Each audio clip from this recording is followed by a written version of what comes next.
Welcome back and happy Pride Month. If you're new to our channel, I'm Steph. I'm Katie. This is little Theo. We are a married lesbian couple from Vancouver and the creators of Let's See the World.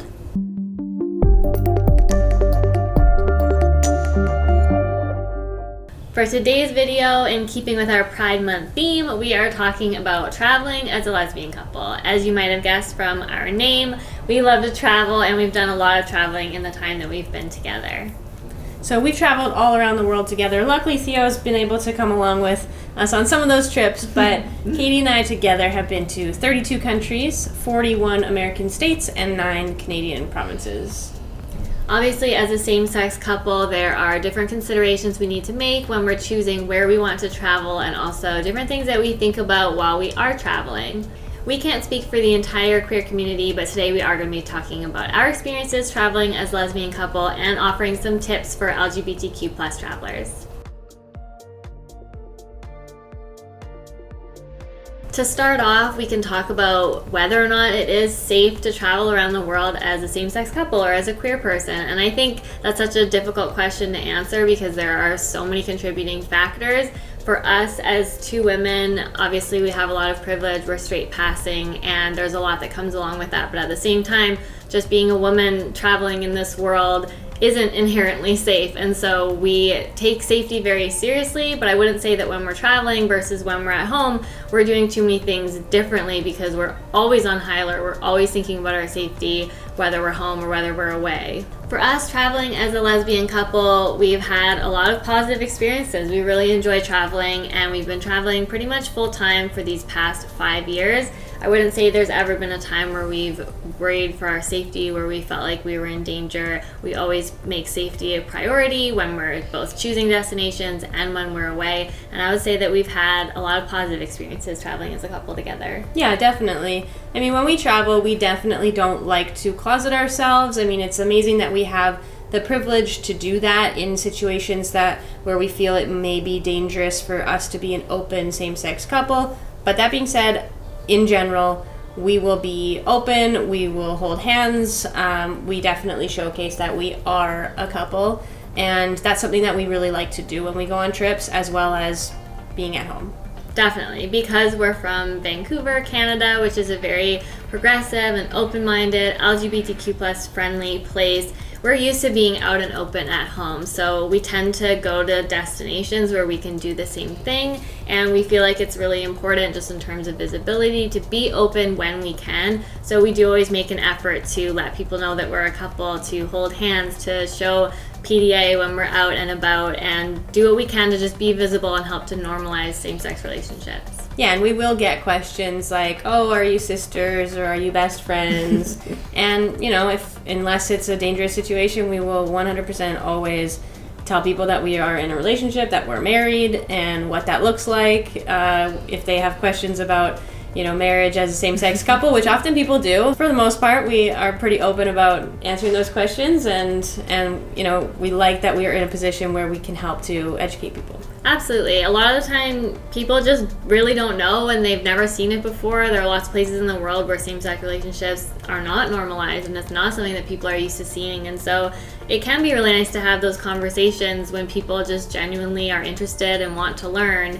And I feel like we're in those positions a lot, and it can be really nice. Yeah, especially when, you know, you meet someone and they get to see your relationship, they get to see that you're happy, they get a real life example of what a same-sex couple can look like. Yeah.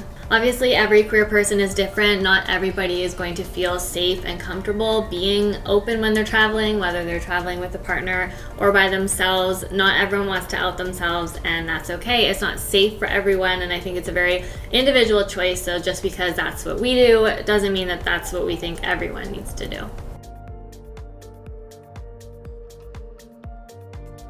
I think when we first started traveling together as a couple, it was my first time traveling with a same-sex partner and having a same-sex partner. So some of the things that I found a bit surprising were just how often people ask you to define your relationship to one another. And it happens all the time when you're crossing the border, going through immigration, when you're checking into a hotel. Those are the times where people will ask, well, how do you two know each other? What is your relationship? And those would be the times when you would need to decide whether or not you want to be out and open about your relationship. And we always have chosen to be. But it is a choice and a consideration that you have to make. That also applies to places where our marriage is legally recognized. So, for example, going through the border in a country where our marriage is recognized, we can say, this is my wife, we can fill out the form together, and it's accepted because it's the law. Whereas we've gone to other countries where our marriage is not legally recognized, so by law, we are not allowed to fill out the immigration form together as we would when entering a country where our marriage is legal. Right. And because we're from a country where same-sex marriage has been legal for such a long time and everyone's so used to it, it is one of those things that you kind of have to remind yourself when you're going someplace else that that's not the norm, that that's not how they do things there, that it's not legal, and that we have to remind ourselves, here we're not technically married. Right. Earlier this year, I actually changed my name and I decided to take Steph's last name. And it'll be really interesting to see traveling now that we're going to have the same surname on our IDs. Before, when we had different names, it was even quicker for people to assume that we are not family, that we're not a couple. But now, having the same last name, hopefully it can just help us to be recognized as a couple and as a family when we're traveling. So we'll have to see how that changes. Yeah, I'm looking forward to that for sure. Yeah. Another area where we find ourselves having to come out to people is when we check into a hotel. They'll often ask, do you want one bed? Do you want two beds? And then that right there, when you're two women and you say you only need one bed, it's pretty clear that you're going to be sleeping in that bed, and that implies that you are a couple. Or just really close. Or really close. Yeah, so those are all the times where you'll have to decide if you're traveling with a same-sex partner for the first time. Those would be the moments when you probably will get those questions. Those will be the moments when you'll want to decide how comfortable you feel being open about it, or if you want to keep it private, that's fine too. Mm-hmm.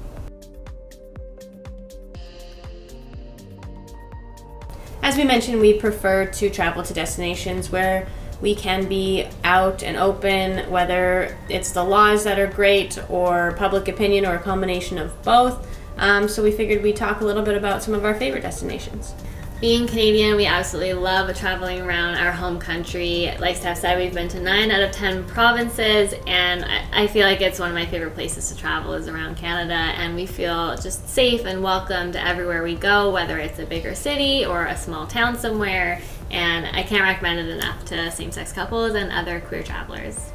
We definitely have some favorite destinations in the US as well. Unlike Canada, you do have to pick and choose a little bit based on where the best laws are and where you have the most protection. So places like San Francisco, New York, those are great destinations for LGBT couples, and they're very welcoming. Yeah. Some of our other favorite destinations are in Western Europe. We did a big road trip actually with Theo around Western Europe a few years ago, and as well as the UK. It's such a great place to travel as a couple. I just feel like people really kind of mind their business and don't ask as many questions and just kind of let you be, and it's one of the places where we've just felt the most comfortable being ourselves and not having to think about it all the time in public, and everyone was just great. Yeah, I love Europe for that. In North America, everyone is super nosy just in general, whereas in Europe, people really don't care what other people are doing, and that applies to us as a couple. It also applies to being able to take Theo into places. Nobody really cares if we have a dog with us. They just let us do whatever we want, which is great. I mean, obviously there are so many great places in Europe, but some of our favorites would definitely be Spain. We had such an amazing time there. Belgium, France, Iceland, of course, I've always loved South America. I went on a big trip to South America by myself before I met Katie. So I definitely traveled there as a queer woman, but it wasn't until Katie and I went a couple years ago that I experienced it at being a couple. Argentina and Uruguay are some of the world leaders in their LGBTQ plus laws, which is amazing.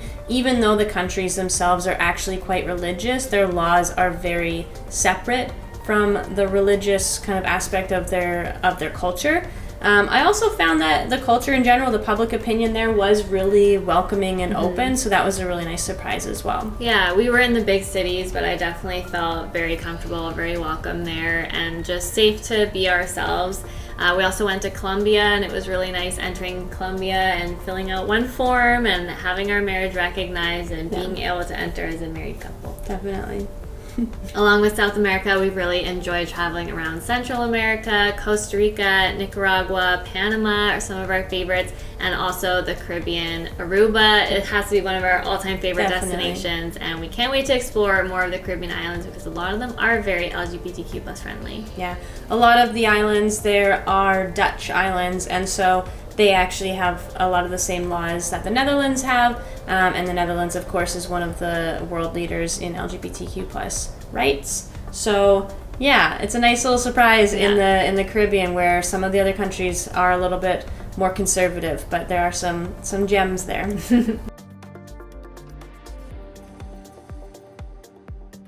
In general, obviously the number one factor traveling as a queer person or a same-sex couple is just keeping safety in mind, and obviously that's something that we're all used to doing at home as well. Especially, I know for us, like, we have a lot of privilege as a same-sex couple, but we're also just two women, and just existing in the world as women, safety is always on our minds. So that's obviously a big consideration for us when we travel, and a big consideration for all queer people when they're thinking about traveling. So some of the things we do to keep safe is we do a lot of research before we go. Yeah. We look up the laws, we look up the public opinion, we read articles, we look for first-person accounts of other people who have been there. We definitely like to know how protected we are under the law in that country. We also like to get a bit of an idea of how our relationship may be perceived by people who live there. All of those things are definitely factors when we're choosing our travel destinations. Not to say that queer people can't travel anywhere, and queer people definitely do, but travel is definitely for us, and it's a personal decision which destinations we all want to choose to go to. Yeah, I definitely think it depends on your priorities, and for us, we like to be open, we like to be out, we don't like to hide our relationship, and that is why we choose destinations that typically are more LGBTQ plus friendly. Luckily, there are more and more of those destinations to consider. The world really is changing, and when you look at the laws and when you look at how people are feeling and thinking about our community around the world, it is really changing, and a lot of places are kind of opening up to us, which is so nice. Yeah, definitely, and a lot of that is because of visibility. It's because of these amazing online platforms where queer people can be visible to the entire world. And I think that's such an amazing thing, and it's so great to see the world responding. In doing lots of research before we head to a destination to get a sense of what to expect, we also like to do research on the local queer community, if there is one, and just connect with the people who live there and see where they hang out and see where the queer-friendly spots to go are, if there are any. And sometimes you have to do a little bit of digging on the internet to find all that, but I find that can be a really cool experience as well. Another great way to keep your safety in mind while traveling as a same-sex couple is to seek out businesses that are either LGBTQ owned or LGBTQ friendly. Specifically, a lot of them will mention on their website or on their Google page that they are LGBTQ friendly, so you kind of know that there is a little bit of extra protection because the company will recognize your relationship and recognize you as a member of the community. We can leave some resources in the description box down below to help you if you're looking to plan a trip and you're not sure where to look to find these queer-friendly hotels or tour operators or anything like that, because as you said, that's such a great way of making sure that you'll just feel safe and comfortable while you're traveling. So in conclusion, we just want to say that travel is for everyone, including queer people, including all of us, and it really just comes down to your own comfort level, what you feel safe doing, where you want to go in the world, and whether it's traveling as a couple like us to places that are more queer friendly and being out and open and enjoying yourself, or going somewhere completely different and keeping your identity or your relationship private if that's what feels better for you. I just think it's a completely personal decision, and there's no right or wrong way to do it. I know, either way, I'm looking forward to hopping all around the world again. Yes, we can't wait to share more travel with you here. We can't wait to get back to traveling. It's been such a long time for us now. If you have any more questions about what it's like to travel as a same-sex couple, be sure to leave them in the comments below. And if you have any tips for us too, leave those as well. Thank you so much for watching. We have a few more Pride Month videos to go, and then in July we'll be getting back to our regular scheduled programming. So thanks again, and we'll see you next time.